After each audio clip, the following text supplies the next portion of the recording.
Hi guys! So, ipapakita ko sa inyo kung paano nyo makikita ng buong buo yung videos kasi nagtatry ako hindi siya makita eh. So, ayan, ito yung aking videos. So, pag pinanood mo tong videos na to dito sa YouTube ko, makikita nyo yung ganito yung magiging itsura niya. So, ayan. So, hindi nyo nakikita yung buong screen kasi yan lang yung nakalagay, no? So, nagsasalita ako pero hindi nyo nakikita.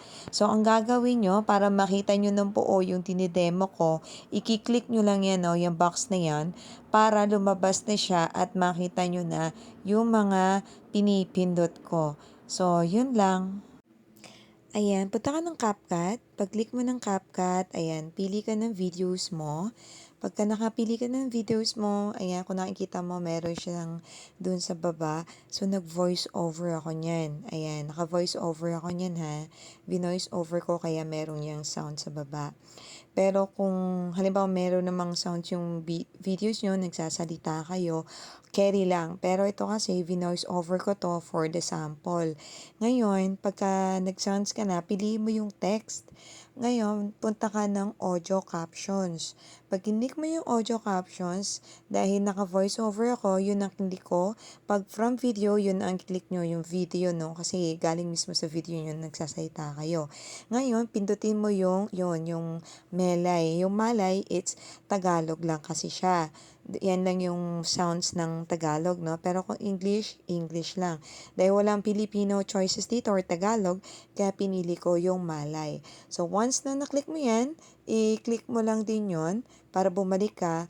And then dito sa animations, andyan yung mga style kung anong gusto mo. Depende sa'yo kung anong gusto mo dyan. Pero yun ang pinili ko. Ayan. And then, pag nakapili ka na, pindutin mo lang yung start. Pag nag-start, mag-generate na yan. After generate niya, nabasa na. So, ayan, makikita mo sa baba yung subtitle. Ayan na. So, naka-subtitle na siya. Kita nyo.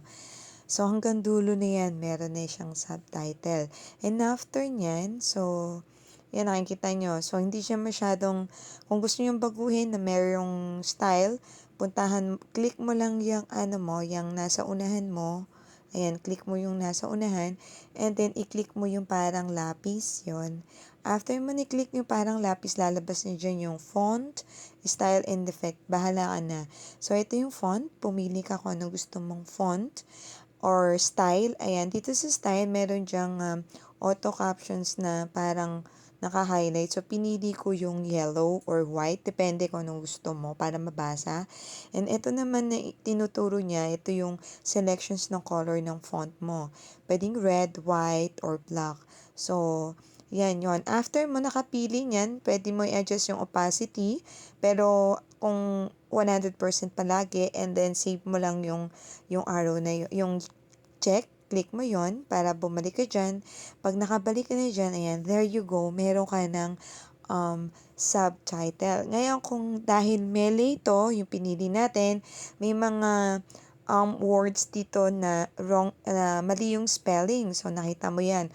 Palawan. So, ang gagawin mo, i-click mo lang yung kung saan may mali. Yan, i-click mo siya, and then, i-click mo yung parang lapis ulit, and then yan, papalitan mo lang yung Palawan. Pag napalitan mo na yung Palawan, i-click mo yung check. Pag once na-click mo yung check, ayan, there you go. Kailangan check nyo guys ha, kung ano yung mali, dahil napapalitan siya. And then after nyan, pag napalitan nyo na, okay na, i-click nyo lang yung arrow dun sa taas, and there you go, meron ka ng subtitle. Kung nagustuhan mo to, please don't forget to like and share. And thank you. Bye!